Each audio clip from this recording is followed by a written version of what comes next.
38e sermon de saint Bernard de Clairvaux sur le travail de la moisson à l'occasion de ces paroles de l'apôtre « Tout contribue au bien de ceux qui aiment Dieu » en Romains chapitre 8 verset 28. Nous semblons être pauvres, et nous le sommes en effet. Mais si nous avons reçu l'Esprit qui vient de Dieu, qui nous fasse savoir quel don nous tenons de Dieu, nous avons reçu de lui une grande gloire. Il nous a conféré une grande puissance. Il est dit, il a donné à tous ceux qui l'ont reçu le pouvoir d'être enfants de Dieu. Est-ce que nous n'avons pas reçu cette puissance quand l'univers entier est à notre service? L'apôtre savait bien qu'il en était ainsi quand il s'écriait « Tout contribue au bien de ceux qui aiment Dieu ». Mais peut-être quelqu'un d'entre vous me dira-t-il « Que m'importe à moi ?»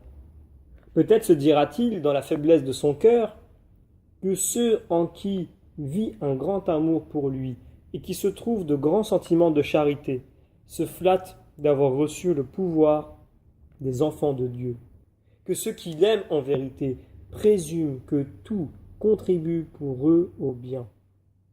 Mais moi je suis pauvre et dans le dénuement, et je ressens aucun des sentiments d'un fils. Je suis privé de la dévotion qu'il faudrait avoir pour cela. Eh bien, remarquez la suite.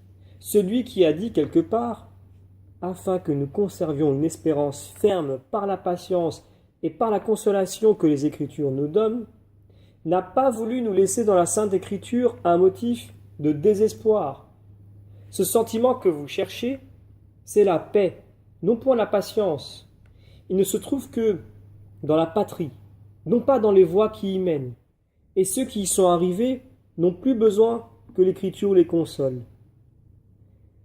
Que la patience et les consolations que nous puisons dans les Écritures nous donnent donc bonne espérance, quand bien même nous ne pourrions pas encore obtenir la paix.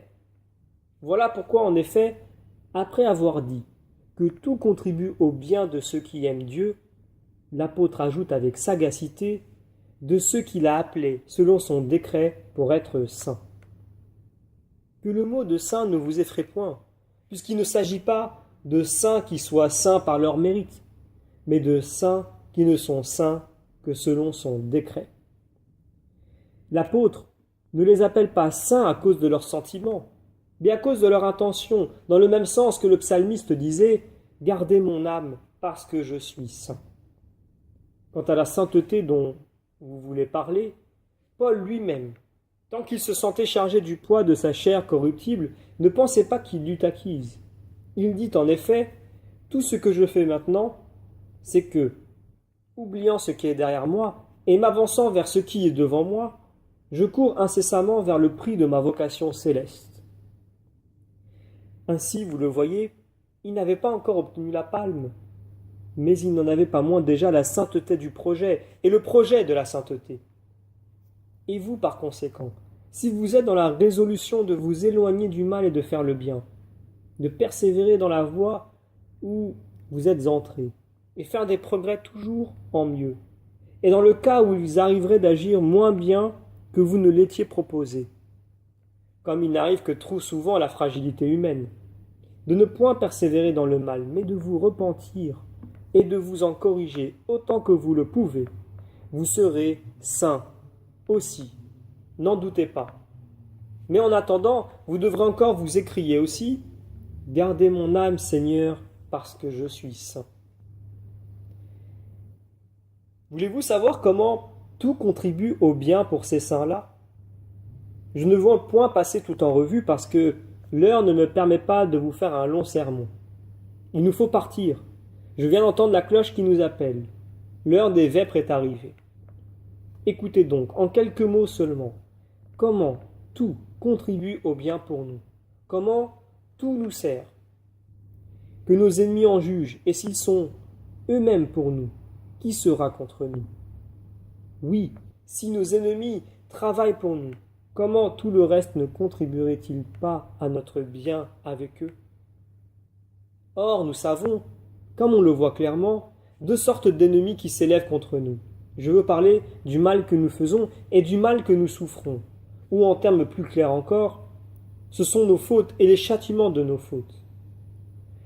Aussi bien que les unes et les autres soient contre nous, ils seront pour nous si nous le voulons. C'est-à-dire, ceux-ci nous délivreront de celle-là et ne nous aideront pas peu contre elle.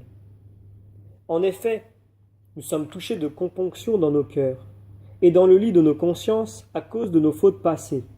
La pénitence et le châtiment volontaire que nous souffrons nous rend l'espoir du pardon, brise les dents de nos péchés qui nous rongent et répand de l'huile sur les plaies de notre conscience.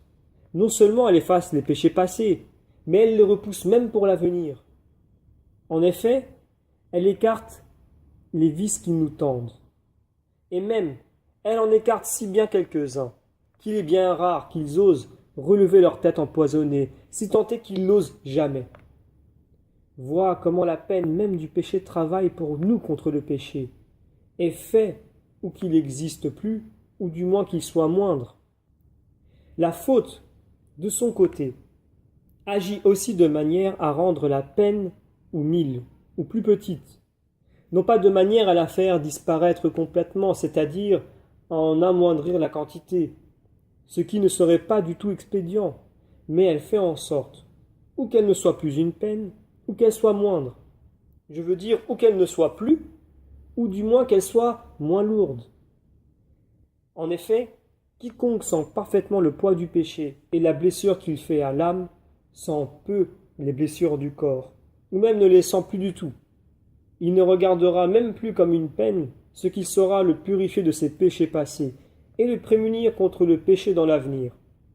C'est ainsi que David, ce saint roi, ne comptait pour rien les injures dont un de ses serviteurs le couvrait, en songeant que son fils même le poursuivait.